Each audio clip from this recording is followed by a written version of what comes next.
नमस्कार, आप देख रहे हैं जनता टीवी। मैं हूं आपके साथ अमन त्रिपाठी। बुलेटिन में रुक करेंगे 2 मिनट में 10 बड़ी खबरों की ओर। सीएम धामी ने लिया मां पूर्णगिरी मेले की तैयारियों का जायजा। बोले, श्रद्धालुओं को किसी भी तरह की नहीं होगी परेशानी। अधिकारियों को दिए दिशा निर्देश। रामनगर पहुंचे कांग्रेस प्रत्याशी गणेश गोदियाल। समर्थकों ने किया जोरदार स्वागत। कार्यकर्ताओं और मतदाताओं का किया आभार व्यक्त। प्रदेश बीजेपी में घमासान। पार्टी प्रदेश अध्यक्ष महेंद्र भट्ट हुए सख्त। पार्टी के बयानवीरों को किया तलब। लोकसभा चुनाव के बाद प्रदेश में उपचुनाव और निकाय चुनाव की तैयारी। प्रदेश बीजेपी ने कसी कमर। प्रदेश महामंत्री आदित्य कोठारी का बयान। बोले, जल्द की जाएगी चुनाव प्रभारी की घोषणा। जल्द शुरू होगी चारधाम की यात्रा। पर्यटन मंत्री सतपाल महाराज ने की प्रेस वार्ता। कहा, सभी तैयारियां पूरी, नहीं होगी यात्रियों को परेशानी। उत्तराखंड के जंगलों में कई दिन से लगी आग। 11 जिलों में 1780 एकड़ जंगल प्रभावित। शासन ने सभी डीएफओ को घटनास्थल पर जाने के दिए निर्देश। उत्तराखंड क्रांति दल ने जंगलों में लगी आग पर चिंता की जाहिर। केंद्रीय महामंत्री विजय बोड़ाई ने सरकार पर लापरवाही का लगाया आरोप। उत्तराखंड में बढ़ रही वनाग्नि की घटनाएं। वन मंत्री सुबोध उनियाल ने कहा, विभाग की ओर से सभी व्यवस्थाओं को किया जा रहा दुरुस्त। मसूरी में लोक निर्माण विभाग को 10 मीटर क्षतिग्रस्त हिस्से के निर्माण में लग गया 1 साल। जाम से लोगों को हो रही परेशानी। रामनगर में रिजॉर्ट में चोरी करते हुए युवक गिरफ्तार। पुलिस ने मामला किया दर्ज। कब्जे से चोरी किया हुआ सामान किया बरामद।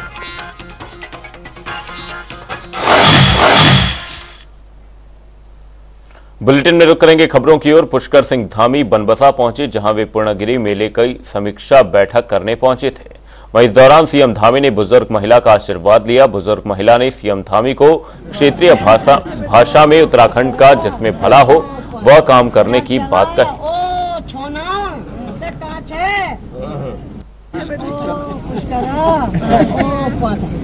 चला ओ छोना कांच है जस के उत्तराखंडो भल हुई जा उसको।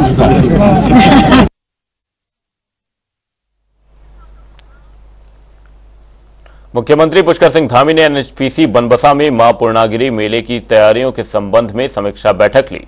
इस दौरान उन्होंने विभिन्न विभागों की ओर से किए जा रहे कार्यों की समीक्षा करते हुए कहा कि पूर्णागिरी मेले में आने वाले श्रद्धालुओं की यात्रा सुगम सुरक्षित हो, इसका विशेष रूप से ध्यान रखा जाए।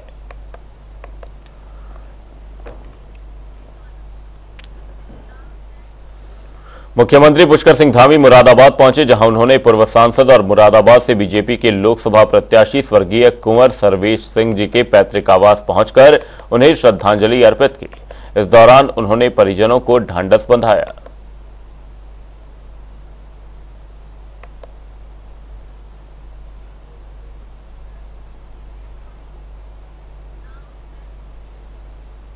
चारधाम यात्रा शुरू होने में अब महज चंद दिन ही बचे हुए हैं। वहीं चारधाम यात्रा को लेकर पर्यटन मंत्री सतपाल महाराज ने प्रेस वार्ता कर जानकारी दी।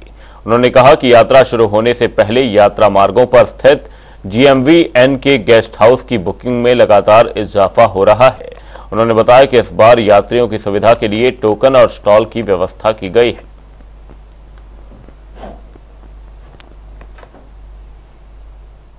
होने से पूर्व ही यात्रा मार्गों पर स्थित GMVN के गेस्ट हाउस की बुकिंग लगातार उसमें इजाफा हो रहा है।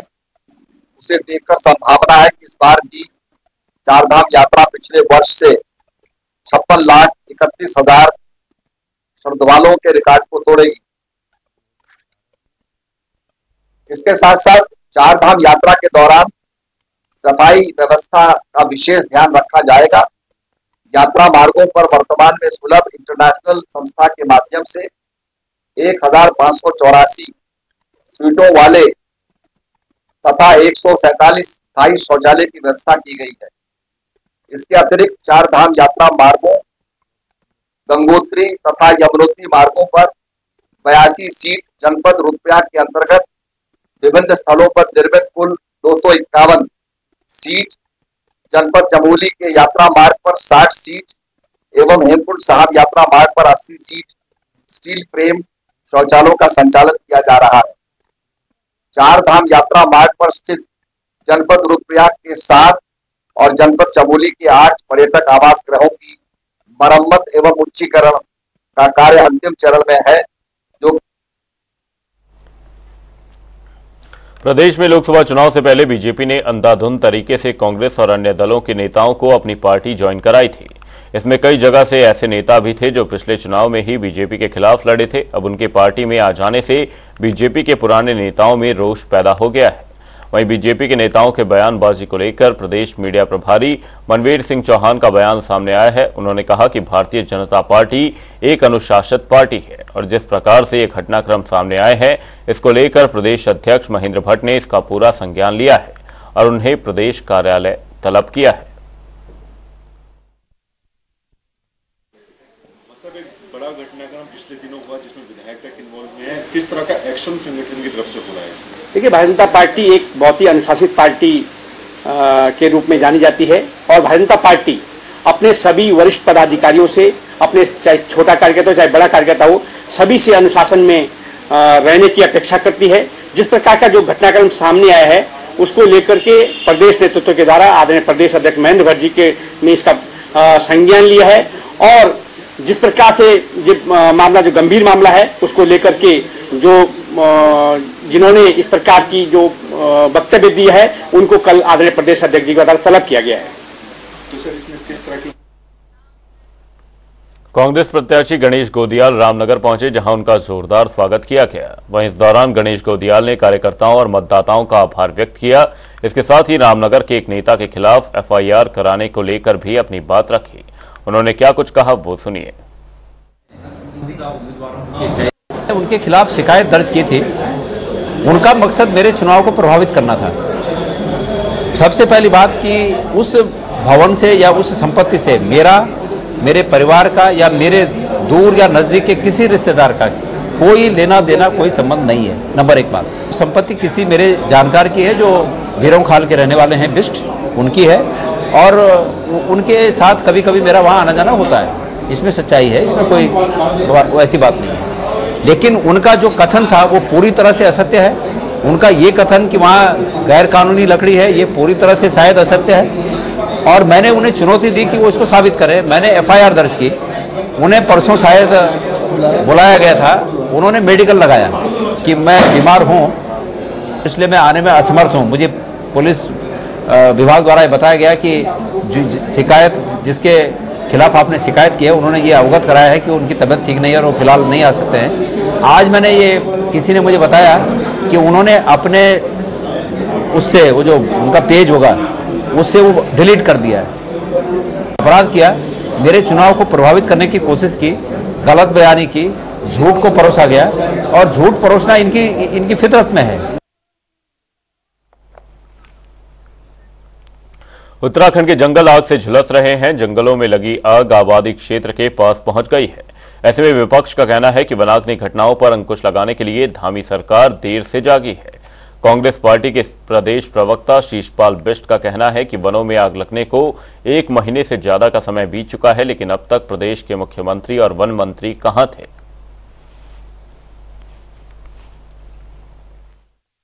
मुख्यमंत्री अब तक कहां थे, प्रदेश के वन मंत्री अब तक कहां थे? 1 महीने से ज्यादा समय हो गया है जो उत्तराखंड के जंगल धधक रहे हैं।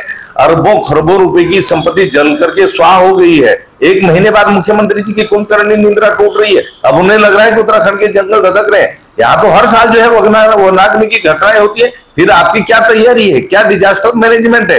वन विभाग जो है इसके लिए पहले से तैयार क्यों नहीं था?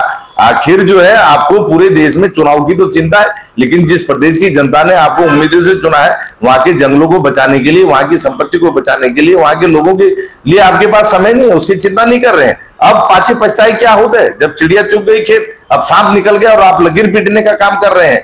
आप अगर समय रहते जागते तो हो सकता है कि ये 550 से ज्यादा जंगल जो जल करके स्वाह हो गए ये बच सकते थे। पर्यावरण का जो नुकसान हुआ है वो बच सकता था। आखिर सरकार जो है उत्तराखंड की संपत्ति को बचाने के लिए गंभीर नहीं दिखाई दी और जनता भाजपा के इस चाल चरित्र चेहरे को भली भांति देख और समझ रही है। टीवी रुक करेंगे अगली खबर की ओर। पहाड़ों में लगी भीषण आग का असर पर्यटन कारोबार पर भी पड़ने लगा है। आग बुझाने के लिए सेना का हेलीकॉप्टर MI-17 भीमताल झील से पानी को आग प्रभावित इलाकों में डालकर आग बुझाने का प्रयास कर रहा है, लेकिन ऑपरेशन फायर के बीच पर्यटकों के साथ साथ कारोबारियों में भी खासी निराशा है।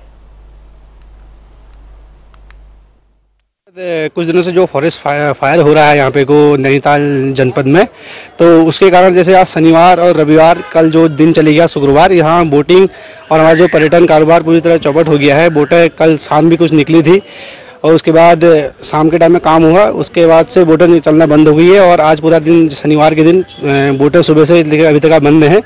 और जबकि 2 बजे तक का शासन के द्वारा कहा गया था, ऐसा हमें सुनने में आया कि 2 बजे तक रहेगा ये हेलीकॉप्टर से पानी ले जाने का कार्यक्रम, लेकिन अभी तक का तो ऐसे कोई सूचना आगे कब तक करेंगे, क्या करेंगे, इसकी कोई सूचना है नहीं। फिलहाल जो हमारा कारोबार है शनिवार का तो पिट ही गया है, आप लोग देख ही रहे हैं। अभी तक का कोई सुबह से लेकर शाम तक का कोई बोट नहीं गई है और पर्यटक बोटों के इंतजार में है कि कब देंगे, कब खुलेगा, कब क्या खुलेगा, सब लोग हमसे पूछ रहे हैं, तो हम जानकारी देने में भी असमर्थ हैं उस चीज़ की। हम लोग आगरा से आए थे, कैंची धाम फैमिली के साथ में दर्शन किए बाबा के बाद हमने सोचा भीमताल में बच्चों को बोटिंग कराया जाएगा, लेकिन यहाँ आके देखा बोटिंग बंद है, बच्चे मायूस हो रहे हैं। क्या कारण बता रहे हैं, क्यों बोटिंग बंद हो गई? बोटिंग बंद हुई है ऊपर पहाड़ों पे, हमने भी देखा था कि आग वगैरह लगी हुई थी, तो हेलीकॉप्टर यहाँ से पानी लेके जा रहा है आपको बुझाने के लिए, तो अच्छा कार्य है वो तो, लेकिन इससे इन लोगों का जो बोटिंग यहाँ पे करते हैं इनका रोजगार प्रभावित हो रहा है और हम भी, हमारे बच्चे भी इंजॉय नहीं कर पा रहे हैं। पहाड़ में आप गए थे, कितनी आग है? कितनी आग ऐसे तो नहीं देखा, लेकिन थी आग तो काफ़ी थी, काफ़ी पहाड़ों पे आग लगी हुई थी, और वो भी ठीक नहीं है। उस वजह से परेशानी ये है कि जंगली जीव प्रभावित होंगे, काफ़ी सारे जीव शायद मरे भी होंगे, तो बुझाना जरूरी है उसको भी। सर ये जब से जंगलों में आग लगी है, हमारे उत्तराखंड के जो जंगल हैं वो आग से दहक रहे हैं, तो गवर्नमेंट ने ये आग बुझाने के लिए जो पानी की व्यवस्था करी है भीमताल से करी गई है, तो पानी से ले आने के बाद जो यहाँ पे आज शनिवार इतवार का जो सीज़न है वो उससे ज़रा प्रभावित हो गया है। सुबह से हम बैठे हैं यहाँ पे ताकि कोई आए ले जाए करके, तो शासन का कोई आदेश नहीं है अभी अभी कुछ नहीं। 2 बजे तक का टाइम दिया था शासन ने, अब देखो शासन की क्या मर्जी है, आगे उसको क्या करते हैं। और बोटिंग करनी थी मेन, तो नैनीताल आए थे, बट यहाँ पे आके पता चला कि हेलीकॉप्टर से पानी जा रहा है, तो बोटिंग नहीं कर सकते, तो बुरा लगा, बट फिर अब कुछ नहीं कर सकते, तो बैठ के वेट कर रहे हैं कि अगर हो सके तो हो जाए। इससे पहले अभी हम दर्शन करते थे बाबा दरबार के, वहाँ से जब आए यहाँ तो रिसेंटली पता लगा कि यहाँ बंद है। हाँ, तो पूछा कि क्यों बंद है, तो पता लगा कि जहाँ उत्तराखंड में काफ़ी जंगलों में आग लगी, उस वजह से यहाँ से पानी ले आ रहा है, तो हमारा प्लान जो है कैंसिल हो गया। कहाँ से आए हैं आप? अभी हम आए उधम सिंह नगर से। आग काफ़ी आग है, हमने भी देखी, हम आगे पर्यावरण का बहुत नुकसान हो रहा है, काफ़ी जानवर जल रहे होंगे, ऐसा मतलब बहुत ज़्यादा दुख है वहाँ पे। उत्तराखंड में बढ़ रही वनाग्नि की घटनाओं को वन मंत्री सुबोध उनियाल ने जानकारी दी। उन्होंने बताया कि प्रदेश में अभी तक कुल 544 वनाग्नि की घटनाएं हुई हैं, जिसमें कई हेक्टेयर वन भूमि अब तक प्रभावित हो चुकी है। उन्होंने कहा कि विभाग की ओर से सभी व्यवस्थाओं को दुरुस्त किया जा रहा है। सिविल फॉरेस्ट और आरक्षित फॉरेस्ट दोनों में मिला के कुल वनाग्नि की 544 घटनाएं हुई, जिसमें आरक्षित वन क्षेत्र में 376 और सिविल और वन पंचायतों में 168 घटनाएं हुई, और प्रभावित क्षेत्र जो है 446.7.5 हेक्टेयर रिजर्व फॉरेस्ट का है और 209.8 सिविल और वन पंचायतों हुआ है। कुल मिलाकर 656.55 कुल हमारा प्रभावित क्षेत्र हुआ है। और इसमें राजाजी में टाइगर रिजर्व के अंतर्गत हरिद्वार रेंज में वनाग्नि नियंत्रण करते हुए 1 कर्मचारी और तराई पूर्वी वन प्रभाग के हल्द्वानी के अंतर्गत भी खटीमा में 1 कर्मचारी जो वाहन उसमें एक्सीडेंट हुआ उसमें वहां पर इंजर्ड हुआ है। तो अभी तीसरा जो सबसे बड़ी बात है कि इस समय शासन इसको लेके बहुत गंभीर है और सरकार ने ये भी निर्णय लिया है कि क्योंकि आपने देखा था कि विगत वर्षों में सरकार ने निर्णय लिया था कि पहली बार इस राज्य में जिलाधिकारी की अध्यक्षता में वनाग्नि प्रबंधन समितियां हर जनपद में बनाई गई थी और चीफ सेक्रेटरी की अध्यक्षता में प्रदेश में बनाई गई थी।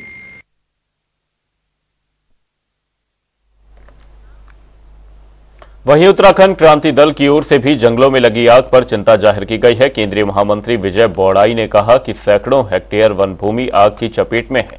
इससे पर्यावरण को काफी नुकसान हो रहा है। इसके साथ ही उन्होंने सरकार पर लापरवाही का आरोप भी लगाया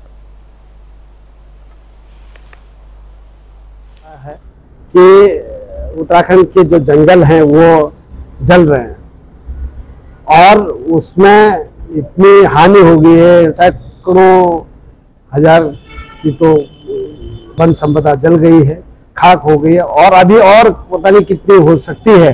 जिस प्रकार की व्यवस्थाएं नहीं हो पाई है सरकार के द्वारा, सरकार का इसका ढीला ढवला रवैया रहा है, कोई उसकी कार्य योजना नहीं रही है।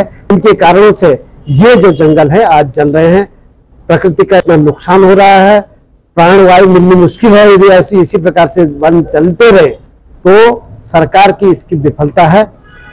और इसके साथ साथ आज आपको जैसे पता है कि सेना बुलानी पड़ी है। आखिर ऐसी स्थिति क्यों आई? इसकी स्थिति यही इसी कारण से आई कि जनता सरकार द्वारा इस पर पूरा ढंग से काम नहीं किया गया है। जो कार्य योजना होनी चाहिए, वन को सुरक्षित कैसे रखा जा सके, बचाव के कार्यक्रम क्या हो सकते हैं, बचाव के इक्विपमेंट क्या दी जाने चाहिए और बचाव के लिए जो मैन पावर होती है वो यूज कैसे हो सकती है, इन तमाम बिंदुओं पर कोई काम नहीं किया गया है। आपके यहाँ फॉरेस्टर बहुत कम है, नाट बराबर है, फॉरेस्ट गार्ड नहीं है। जो फॉरेस्ट गार्ड और फॉरेस्टर बहुत महत्वपूर्ण भूमिका निभाते हैं और साथ में जनता के साथ कोई आपका तालमेल नहीं है। सरकार के द्वारा कोई ऐसी योजना आप तैयार नहीं कर रहे हैं कि जनता का सहयोग वहां पर ले सके। बीजेपी ने ईवीएम पर सुप्रीम कोर्ट के निर्णय का स्वागत किया है। दरअसल बीजेपी प्रदेश प्रवक्ता सुरेश जोशी ने विपक्ष को हार के नए बहाने तलाशने की सलाह दी है। उन्होंने कहा कि बीजेपी 5 सीटों पर प्रचंड बहुमत से जीतने जा रही है। चुनावों में कांग्रेस की हार निश्चित है। साथ ही उन्होंने और क्या कुछ कहा वो सुनिए। कांग्रेस को अब अपनी हार बिल्कुल एकदम निश्चित दिखने लगी है, तो इसलिए फिर उन्होंने ईवीएम की बात कहना शुरू कर दिया है। क्योंकि अभी तक वो चुनाव में और मुद्दों तक में बात कर रही थी। अब जब पहली और दूसरे चरण का मतदान हुआ है तो उसमें एक तरफा भारतीय जनता पार्टी चुनाव जीत रही है मोदी जी के नेतृत्व में। इसलिए कांग्रेस के अंदर एक बौखलाहट और एक घबराहट है। जब माननीय उच्चतम न्यायालय ने भी इस बात को स्वीकार कर लिया है कि भाई ईवीएम सही है, ईवीएम में कोई दिक्कत नहीं है, तो लेकिन उसके बावजूद भी इस तरह का आरोप प्रत्यारोप लगाना, वो मुझे लगता है कहीं न कहीं एक तो देश के लोकतंत्र को वो लोग कमजोर करना चाहते हैं और साथ ही साथ जो है हार उनको निश्चित दिख रही है, इसलिए ये बौखलाहट है।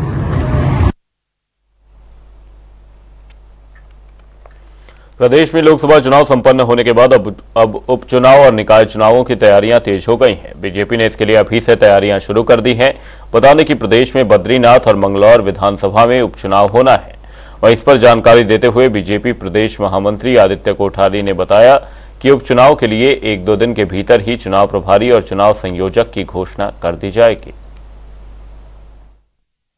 उत्तराखंड में लोकसभा का चुनाव शांतिपूर्ण संपन्न हो गया है और यहाँ पर विधानसभा की 2 सीटें वर्तमान समय में रिक्त हैं, मंगलौर में और बद्रीनाथ में। तो वहाँ चुनाव आयोग के द्वारा जब भी तिथि निर्धारित की जाएगी, भारतीय जनता पार्टी का अपनी पूरी तैयारी है। और दूसरा, नगर निकाय के चुनाव का जो विषय है, सरकार के द्वारा उच्च न्यायालय में एक हलफनामा दिया गया है कि हम 6 माह के भीतर चुनाव करवाएंगे और वो 6 माह की समय अवधि जून के महीने में पूरी हो रही है। तो सरकार की तरफ से भी संकेत मिल रहे हैं कि चुनाव इस निर्धारित समयावधि के भीतर हो जाएंगे और भारतीय जनता पार्टी भी अपनी पूरी तैयारियां कर रही है। और मैं समझता हूं कि जब भी चुनाव निकट भविष्य में होंगे, पार्टी की तरफ से अपनी पूरी तैयारी है। बुलेटिन में फिलहाल के लिए सिर्फ इतना ही। कहीं जाएगा नहीं, जनता डे पर खबरों का सिलसिला रहेगा जारी। तब तक के लिए नमस्कार।